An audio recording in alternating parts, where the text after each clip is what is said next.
Welcome to BRK news. So ఇది వర్షాకాలము, monsoon, rainy season.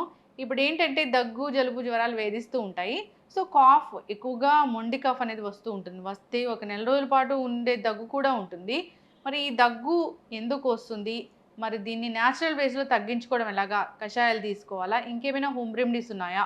పూర్తి వివరాలు తెలుసుకుందాం. ఈరోజు మనతో పాటు ఉన్నారు ప్రముఖ vegetable therapist and sun spiritual society founder Vikramaditya Guruji గారు. గురూజీ నమస్తే అండి. సూర్యోస్మితల్లి. గురువుగారు, అసలు ఇది వర్షాకాలం అట్లా వర్షం పడిందంటేనే మాక్సిమం మనం ఎవరికైనా ఫోన్ చేస్తే ఇంట్లో ఒక్కళ్ళకన్నా దగ్గు, జలుబు, జ్వరాలుంటాయి.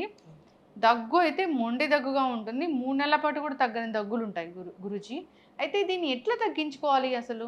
దగ్గు అనగానే సింపుల్‌గా మెడికల్ టెర్మినాలజీలో ఒకటే, ఒకటో రెండో అంటే కఫంతో ఉందా? హ్మ్. ఆహ్, కఫం లేకుండా ఉందా? Wet kapha? Dry kapha? Hmm. రెండే మాట్లాడతారు. హ్మ్. మన వెజిటబుల్ థెరపీలో నేను హ్మ్. దగ్గుని 12 రకాలుగా చెప్తా. అబ్బో! 12 టైప్స్ ఆఫ్ హ్మ్. దగ్గులుంటాయి. ఇప్పుడు మీరు మాట్లాడేది ఈ సీజనల్ దగ్గుల గురించి మాట్లాడతాం. హ్మ్. అది చెప్పమంటారా? మొత్తం 12 ఎక్స్‌ప్లెయిన్ చేయాలా? సీజనల్‌గొచ్చాయి. కానీ హ్మ్. సీజనల్‌గొచ్చినా సీజన్‌లా ఉండట్లేదు. 3 నెలల పాటు ఉంటున్నాయని చెప్తున్నారు. నేను అంటే లాస్ట్ మీ వీడియోలో రాసారనమాట. నేను ఒకళ్ళతో మాట్లాడుతూ ఉన్నాను. ఇంచుమించు 2, 3 ఏళ్లుగా మాట్లాడుతున్నాను. హ్మ్. ఫోన్ మాట్లాడినప్పుడల్లా హ్మ్. అదే. అది అనడమే. ఆ! ఇది దగ్గు. హ్మ్. అంటే వాళ్ళు ఎవరితో మాట్లాడినా, ఎప్పుడు మాట్లాడినా ఆ హ్మ్. దగ్గు అనేది ఆహ్, అంటే ఇదొక టైప్ ఆఫ్ అంటే దగ్గుల్లో రకాలుంటాయి. ఎక్కడో ఏ కవో కూడా ఒక సాంగ్ ఒకటి రాశారు. హ్మ్. ముసలోడు దగ్గితే ఎలా ఉంటుంది? హ్మ్. వయసులో ఉన్నవాడు దగ్గితే ఎలా ఉంటుంది? అంటే హ్మ్. ఏజ్‌ని బట్టి దగ్గు మారుతుంది. హ్మ్. ఇందులో 2 రకాలున్నాయి. ఒకటి కడుపు మంట వల్లొచ్చే దగ్గుంటుంది. హ్మ్. కడుపు మంట. కడుపు మంట. అంటే అసిడిటీ. కడుపు మంట అంటే అవతల వాళ్ళు ఎదుగుతుంటే చూడలేనితనం. అప్పుడు గూడా వస్తది. కడుపు మంట. ఆ హ్మ్. కడుపు మంట వల్ల దగ్గు అంటే ఎక్స్‌ప్రెషన్ అలా వస్తుంది. హ్మ్. కడుపు మంట. ఈ కడుపులో మంట ఉంటుంది. ఎసిడిక్ నేచర్ వల్ల వచ్చే హ్మ్. దగ్గుంటుంది. దానివల్ల గూడా ఆ! దగ్గొస్తది. హ్మ్. అసూయ, హ్మ్. ఈర్ష్య, ద్వేషం వీట్లి వల్ల కూడా దగ్గులొస్తాయి. అయితే ఎక్కువ అందుకే వస్తుందేమో. అంటే హ్మ్. అందుకని 12 రకాలు చెప్పాను. భయమేసినప్పుడు కూడా దగ్గొస్తుంది. హ్మ్. భయపడుతూ కూడా దగ్గుతుంటాయి. దగ్గినప్పుడు కొంతమందికి యూరిన్ డ్రాప్స్ పడుతుంటాయి. హ్మ్. అది భయం వల్ల వచ్చే దగ్గుతో. హ్మ్. అంటే ప్రతిదానికి ఒక సింప్టమాటిక్స్ ఉంటాయి. హ్మ్. మనం చేసే ప్రతి సౌండ్ ఇప్పుడు మీరు స్కానింగ్ చేయింతారు కదా! హ్మ్. అబ్డామినల్ స్కానింగ్ చేస్తారు. అవును. అదేంటది? Ultra sound scanning. హ్మ్. ఆర్గాన్ చేసే సౌండ్‌కి మనకి డిజైన్ ఆర్గాన్‌గా వస్తుంది. అంతేగా? అవును. అదేమి కెమెరా పెట్టట్లే. మీకు పైన పెట్టేది కెమెరా కాదు. సౌండ్ ఒక అంతే. ఫ్రీక్వెన్సీ. దాన్ని రికార్డ్ చేసి లివర్ ఎలా ఉంటుందంటే, లివర్‌కి ఒక సౌండ్ ఉంది. హ్మ్. లివర్ బాలేనప్పుడొచ్చే దగ్గుని గమనించండి మీరు. మీరు దగ్గుని చూస్తున్నారు. ఇది లివర్ వల్లొస్తుందా దగ్గు?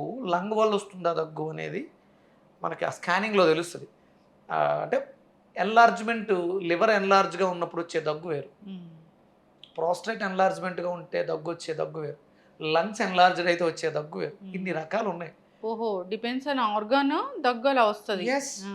అంటే ఏది మనం చిన్నగా అదే హ్మ్. అంటే ఆయుర్వేద వైద్యం, ఆయుర్వేదం నేచర్ ప్రకృతి వైద్యంలో ఇవన్నీ ఉంటాయి. దగ్గనగానే కాఫ్ హ్మ్. సిరప్ ఉంటది. హ్మ్. ఏదో క్యాడ్రిల్లు ఇలా రకరకాలుగా ఉంటాయి. నేను ఒక దగ్గుని ఫేస్ చేశాను. నా ఇంట్లో ఒక దగ్గుని నేను ఫేస్ చేశాను. హ్మ్. నైట్ 9:30 దాటిన తర్వాత హ్మ్. I am decided. నేను తెల్లవారులు కూర్చొని ఉండాలి. ఆ పేషెంట్‌తో పాటు. నా ఇంట్లోనే కాబట్టి. హ్మ్. 10 గంటలకు రెడీ అయిపోయి, ప్రిపేర్ అయిపోయి, శుభ్రంగా భోజనాలు అవి ఫినిష్ చేసుకొని, మంచం మీద కూర్చొని 2 సినిమాలు ఏం చూడాలి హ్మ్. తెల్లారే వరకు. హ్మ్. మళ్ళీ 4, 5 అవుతుల కల్లా నిద్ర పట్టేస్తది పడుకుంటారు హ్మ్. పేషెంట్. నా ఇంట్లో జరిగిందిది. హ్మ్. నేను చాలా రకాల కాఫ్ సిరప్‌లు ఉన్న కాఫ్ సిరప్‌లన్నీ వాడేశాను. నాకు హ్మ్. ఆహ్, మొ గవర్నమెంట్ హాస్పిటల్‌లో సూపరింటెండెంట్ మా ఫ్రెండ్ ఆయన డాక్టర్ గుర్రెడ్డి గారని చెప్పేసని నా ఫ్రెండ్ ఆయన. ఆయన డయాబెటాలజీ. ఆయనకి ఫోన్ చేసామండి. నంబర్ ఆఫ్ సిరప్స్ అన్నీ వాడేసాం అయిపోయింది. అసలు ఎక్కడ అది ఆగల. సింపుల్‌గా ఇన్సోమేనియా అనే హ్మ్. ప్రాబ్లమ్‌కి ట్రీట్ చేస్తే దగ్గెళ్ళిపోయింది. హ్మ్. అంటే బాడీలో వ్యతిరేక దిశలో ప్రయాణించినటువంటి వాయువు వల్ల దగ్గొచ్చింది. పొట్లకాయ వాడడం ద్వారా దగ్గుపోయింది. హ్మ్. అంటే ఒక్కొక్క రూట్ కాజ్‌కి ఒక్కొక్క అంటే ప వెజిటబుల్. ఆ! హ్మ్. అంటే మీకొచ్చే దగ్గు, ఆ సౌండు, ఆ ఫ్రీక్వెన్సీని బట్టి వెజిటబుల్ మారిపోతుంది. ఓకే. ఇప్పుడు మీరు సీజనల్‌గా అడిగారు కాబట్టి సింపుల్‌గా చెప్తాను. ఈ హ్మ్. సీజన్ ఏం సీజన్ అమ్మా? మాన్సూన్. అంటే ఇక్కడ మనకి గాస్ట్రిక్ రిఫ్లెక్షన్స్ ఉంటాయి. హ్మ్. అంటే గోరుచిక్కుళ్ళు దగ్గు పనిచేస్తాయి, పొట్లకాయ దగ్గుకు పనిచేస్తుంది, మంచి గుమ్మడికాయ దగ్గు పనిచేస్తుంది, దొండకాయ, ఈ 4 రకాల కూరగాయలు కూడా దగ్గుకు పనిచేస్తాయి. ఆ, మీరు కాంబినేషన్ ఎలా పెట్టుకోవచ్చు అంటే థ్రోట్ ఇరిటేషన్ ఉంటుంది, స్వెల్లింగ్ ఉంటుంది. ఇరిటేషను, స్వెల్లింగ్, దగ్గు. గోరుచిక్కుళ్ళు ఒక 10, ఒక 100 గ్రాములు పొట్లకాయ, 6 దొండకాయలు కలిపి జ్యూస్ చేసుకుని తాగేస్తే ఈ దగ్గు, గొంతు వాపు, గొంతు నొప్పి తగ్గిపోతాయి. ఓకే. అంటే వేడి వేడిగా ఒక టీ లాగా ఏమైనా తయారు చేసి తీసుకోవాలంటే హ్యాపీగా మీరు ఆ, దాల్చిన చెక్క, వాము, జీలకర్ర కషాయంగా చేసుకుని మరగబెట్టుకుని టీలో తాగితే ఈ దగ్గు తగ్గుతుంది. ఒకవేళ కఫంతో కూడినటువంటి దగ్గు వస్తుంది, దీంట్లో కొంచెం మునక్కాడ, ఒక చిన్న మునక్కాడ మొక్క వేసుకుని తాగితే దగ్గు తగ్గిపోతుంది. అల్లం కంపల్సరీ వాడాలి. ఇండైజెషన్ ప్రాబ్లం వల్ల కూడా దగ్గు వస్తుంది. జీలకర్ర వాడడం వల్ల ఎండోక్రైన్ గ్లాండ్స్ బాగా పనిచేసి వ్యర్థ పదార్థాలు విసర్జించడానికి అద్భుతంగా ఉపయోగపడుతుంది దగ్గులు తగ్గడానికి. సొంటి కూడా చాలా అద్భుతంగా పనిచేస్తుంది. అంటే మీరు తాగుతున్నప్పుడు మీకు తెలుస్తుంది, ఇరిటేషన్ వస్తున్నప్పుడు ఇందులో కొన్ని మార్చడమే, వాటిని తగ్గించడం. అంటే వాము డేలోనే వాడాలి, నైట్లో వాడకూడదు. నైట్ మనం ఇది తీసుకోవాలి అనుకున్నప్పుడు జీలకర్ర, దాల్చిన చెక్క, అల్లం వేసుకుని లేదా సొంటి వేసుకుని తాగొచ్చు. డేలో అనుకున్నప్పుడు వాము, జీలకర్ర, అల్లము దంచి నీళ్ళలో వేసి మరగబెట్టి చిన్న మునక్కాడ ముక్క వేసుకొని కషాయంగా తీసుకుని తాగొచ్చు. సూదినింగా ఉంటుంది మంచిగా. ఓకే, దగ్గు అనేది తగ్గుతుంది. మొండి దగ్గు అసలు తగ్గట్లేదని చాలా మంది చెప్తూ ఉంటారు. డ్రై కాఫ్ అయితే బెండకాయలు రోజు నైట్ నీళ్ళలో నానబెట్టి వడకట్టే పొద్దుటే ఒక 1/2 లీటర్ బెండకాయ నీళ్లు తాగితే మంచిది. బాగా ఎక్కువ అంటే నైట్ టైమ్స్ వస్తున్నాయంటే కంపల్సరీ పొట్లకాయతోటే క్యూర్ అవుతాయి. లవంగాలు వేసుకుంటే కూడా కొంతవరకు సప్రెషన్ అవుతుంది అంతే. అంటే రూట్ కాజును పట్టుకోవాలి. కొన్ని దగ్గులు డేలో వచ్చే దగ్గులు, మార్నింగ్ నుంచి ఆఫ్టర్నూన్ వరకు వచ్చే దగ్గులన్నీ కూడా నిమ్మకాయతో తగ్గుతాయి, లెమన్ వాటర్. చాలా మందికి మార్నింగ్ కన్నా నైటే ఎక్కువ వస్తుంది పడుకుంటే, అప్పుడు పొట్లకాయతోటే క్యూర్ అవుతాయి అవి. కఫం అంతా ఇలా చేరి ఇలా వస్తుంది.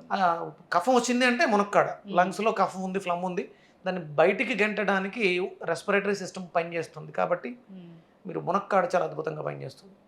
ఎస్, చక్కగా చెప్పారు గురూజీ. అంటే దగ్గు రావడానికి అసలు కారణాలు వేరే వేరే ఉంటాయి. ఉట్టిగా మనము చల్లకాలం వచ్చింది అట్లా దగ్గు రావడం కాదు. సో నంబర్ ఆఫ్ రీజన్స్ ఉన్నాయి. దాన్ని బట్టి అంటే ఇక్కడ శరీరానికి వచ్చే ప్రతి రుగ్మతకి మనసు పాడవటమే. మనం ఇక్కడ పని చేయాల్సింది మనసు మీద. అందుకని ఆ సీజన్ బట్టి మనం దాన్ని ఉపయోగించుకోవాలి. మే, జూన్, జూలైలో వస్తే పొట్లకాయ అద్భుతంగా పనిచేస్తుంది, గోరుచిక్కులు పనిచేస్తాయి.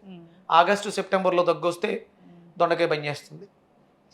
సెప్టెంబర్, అక్టోబర్, నవంబర్లో వస్తే మునక్కాడ పనిచేస్తుంది. అవును, ఎట్లాగూ సీజన్కి వెజిటబుల్ జ్యూసెస్ అనేవి ఆటోమేటిక్గా మీరు అది వాడాలి, తీసుకోమని చెప్తూ ఉంటారు. ఆల్రెడీ అందరికీ అది నోటెడ్. చాలా మంది సప్లిమెంట్స్ అవి మెడిసిన్స్ చాలా వాడేస్తున్నారు. ప్రకృతిలో సహజ సిద్ధంగా దొరికేటువంటి నేచురల్ ప్రోడక్ట్స్ మాత్రమే మీ శరీరం యాక్సెప్ట్ చేస్తుంది. సప్లిమెంట్స్ని బాడీ యాక్సెప్ట్ చేయదు, మందులే లేవు. అంటే ఆయుర్వేదం పనిచేసే రోజులు వేరు, ఆ మనుషులు వేరు. ఆయుర్వేదం తట్టుకునే కెపాసిటీ ఇప్పుడున్నటువంటి శరీరాలకి లేదు. ఆహారమే ఔషధంగా వాడండి, ఆహారంగా కన్నా ఔషధంగా వాడండి, అద్భుతమైనటువంటి రిజల్ట్స్ చూస్తారు. ఎస్, చక్కగా చెప్పారు గురూజీ. సో ఏదైనా కానీ స్ట్రెస్ లేకుండా ఉండాలి, వేరే వాళ్ళ మీద కడుపు మంట లేకుండా ఉండాలి, మనం తినే ఆహారం వల్ల మనకు కడుపు మంట రాకుండా ఉండాలి, అన్ని ఆర్గాన్స్ బాగా పనిచేయాలి, మనం తిన్న ఆహారం వల్ల కడుపులో మంట రాకుండా ఉండాలి అంటే సాత్విక ఆహారం తీసుకోవాలి. ఇంకా మీరు చెప్పినట్టు ఎస్, చక్కగా చెప్పారండి. సో దీనికి రెమెడీస్, హోమ్ రెమెడీస్ అంటే ఉన్నాయి, వాడుకోవచ్చు. కాకపోతే ఆ రూట్ కాజ్ ఏంటి తెలుసుకొని దాన్ని ట్రీట్మెంట్ ఇస్తే కనుక, దాన్ని తగ్గించుకుంటే కనుక పూర్తి స్థాయిలో ఏదో ఇవాళ వచ్చింది రేపు వెళ్ళిపోతుంది. లాంగ్ టర్మ్ లో ఉన్నాయంటే కంపల్సరీ అది ఏంటనేది మనం డయాగ్నోస్ చేయాలి. డయాగ్నోసిస్ అనేది చాలా ఇంపార్టెంట్. అది ఎవరికి వాళ్ళకి వ్యక్తిగతంగా తెలియకపోవచ్చు, అందుకనే మనం మాట్లాడుతూ ఉంటాం, అవి వాళ్ళకున్న డౌట్స్ అన్ని క్లారిఫై చేస్తూ ఉంటాం. ఏమన్నా మీకు అలాంటి డౌట్స్ ఏమైనా వస్తే మెసేజ్ చేస్తే నేను దానికి రిప్లై ఇవ్వడానికి ప్రయత్నం చేద్దాం. కాల్స్ కూడా పెడదాం గురూజీ. ఇప్పుడు ఎవరికైనా డౌట్స్ ఉన్నాయి, మీతో లైవ్లో మాట్లాడాలంటే అలాంటిది కూడా మనం ప్రోగ్రామ్ ఏర్పాటు చేద్దాం. ముందుగానే ఇంటిమేషన్ ఇద్దాం, టైం కూడాను. చాలా చక్కటి ఇన్ఫర్మేషన్ అండి, ధన్యవాదాలు. సూర్యస్మృతి.